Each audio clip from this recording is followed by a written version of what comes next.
the idea of both organizations we were working at was that through understanding of another culture, we would achieve peace.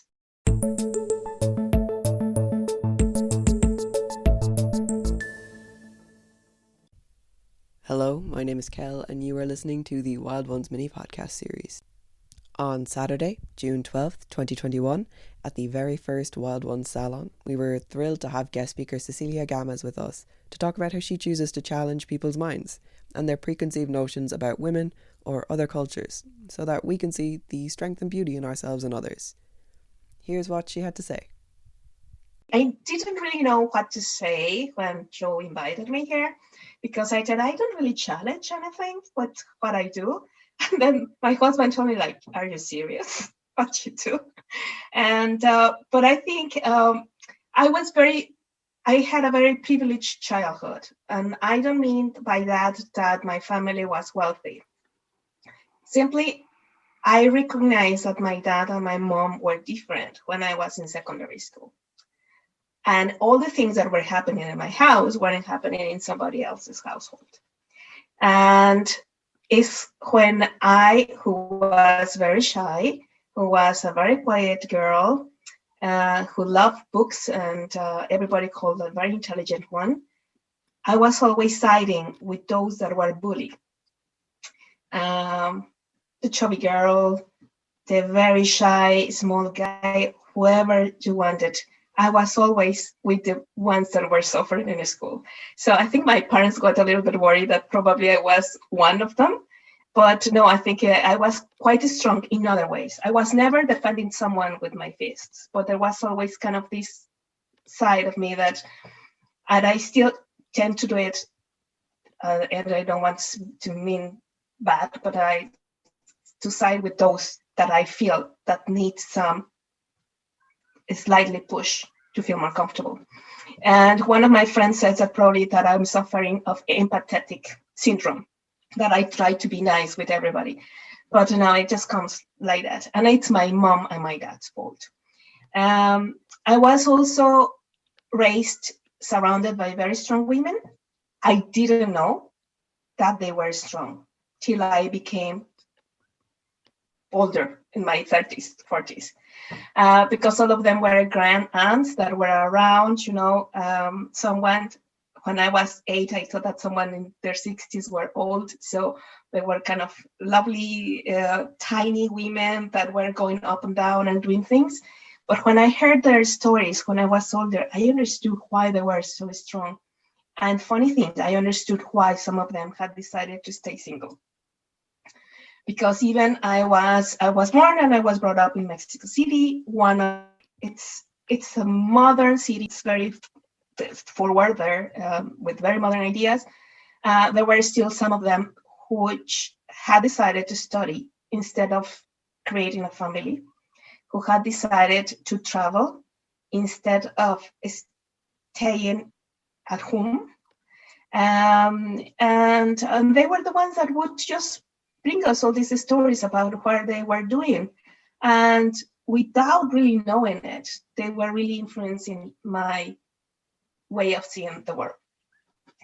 And I think, again, like when my parents realized that probably I was too shy, they decided that they were going to go for ballroom dancing classes. After a couple of weeks, they thought like, oh, this is good for the girls. So they brought my sister and I too. And then we were there gaining this confidence. But now I realize that my parents didn't need to go to those ballroom dancing classes. They were doing it for us.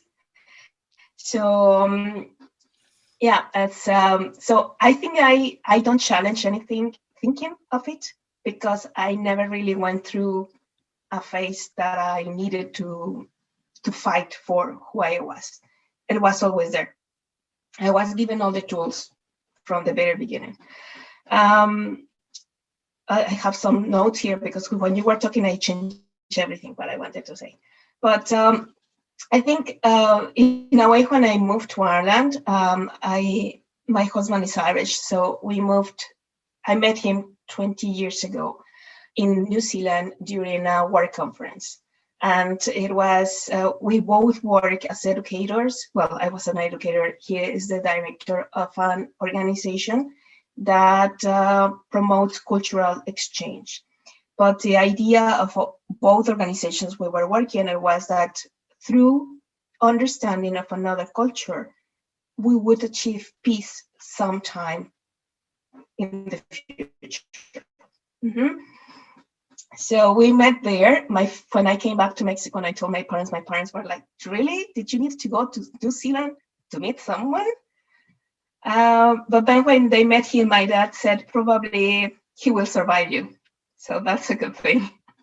So after 15 years married, my dad passed away last year, but he always said, he is the only one that could have survived you. I think that if you had married somebody else, they would be already divorced anyway. So, but that was my dad. My dad was always saying kind of those things. But the thing is that those ones who always pushed me to challenge the status quo of a woman in the society were my mom and my dad. I attended my first protest against a political issue with my mom. And everybody at home were telling her that, like, there's going to be police, it could get very rough, violent. And my mom said, doesn't matter. The girls need to be there. So the first one that brought me an adult's book, something that meant to me a lot, because that meant that my dad thought that I was intelligent enough and I was mature enough to read this book about Saint Luke as a doctor, the real story of the man. And I was only 11. And my dad gave me that book as a present. So that meant a lot. So they were the ones that put me where I am now.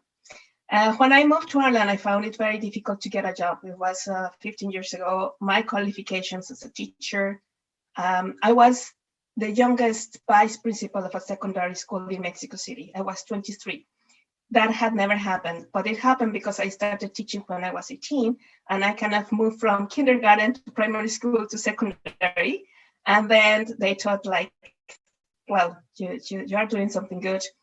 And my first challenge as a vice principal was when I finished my first meeting, when I introduced myself to my new staff.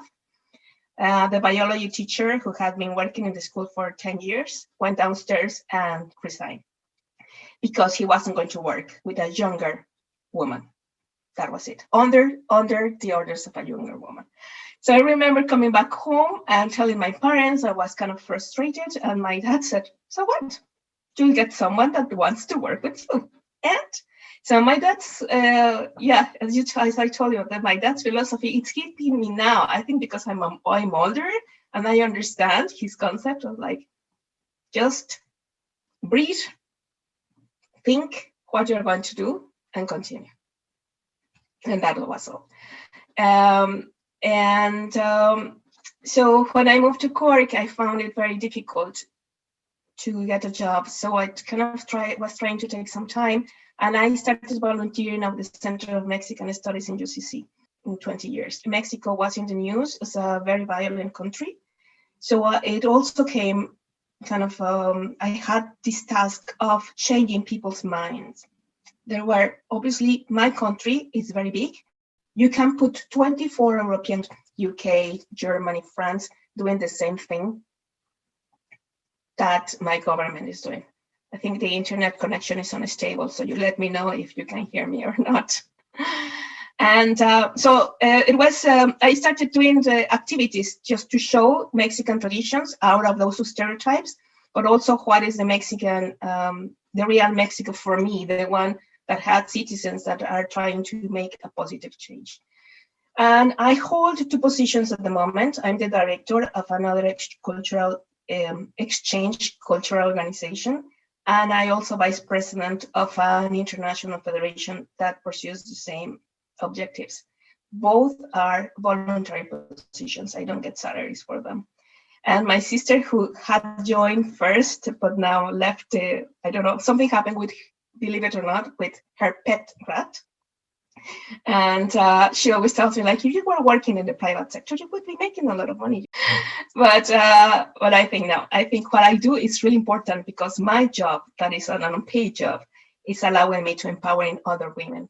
I work with very young artisans women in Mexico City who are trying to keep the traditions of their culture. I work with women, the artisans also, that are trying, obviously they are the pillars of their family, so they're trying to make an income. With indigenous guys that, as the traveler community, had faced this discrimination in urban areas, but they really want to study, they really want to change that concept. So I'm lucky. I really work in what I like to do. I really have to thank my husband, because without his support, not only without his emotional, but also without his financial support, I wouldn't be able to do it. But I think spaces like this, as I said before, we tend to think that what we do is not important, but actually we are changing our surroundings in a very small way. It doesn't matter, but we're changing it. And I want other girls to be as lucky as I am. I don't have any children. That is for another occasion to talk about that.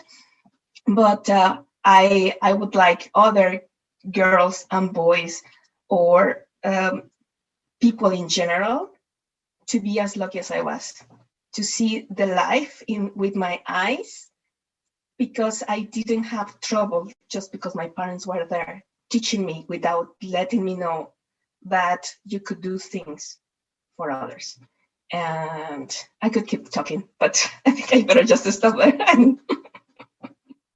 Thank you.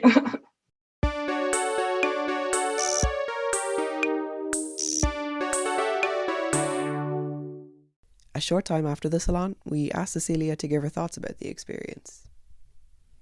When I was invited to take part in the Wild One Salon, I didn't know exactly what to say. However, once there, it was quite easy to open up my heart to the rest of the group. More than ever, I felt that I must keep fighting for what I think is fair. I had a privileged upbringing with parents who taught me that love has no color, that you can work silently for the common good, and that there is also the need to raise your voice against injustice despite borders and causes. I left the salon uplifted, confident that what I do is important to empower other individuals. It helped me to remember that no fight is small and that everyone's strength is unique. Thank you. Thank you for listening to this episode of the Wild Ones mini podcast series. You can follow Cecilia on Twitter at Cecilia Camp, at Cecilia Camp. You can also follow Good Day Cork on Twitter at goodday_Cork. You can follow Think Speak Do at ThinkSpeakDo1. Thank you also to our sponsors LCDC and the Department of Rural and Community Development. Thank you also to Harry Menton for composing the music you've heard throughout this episode, as well as the sound editing and mixing. You can find more of his work on Spotify.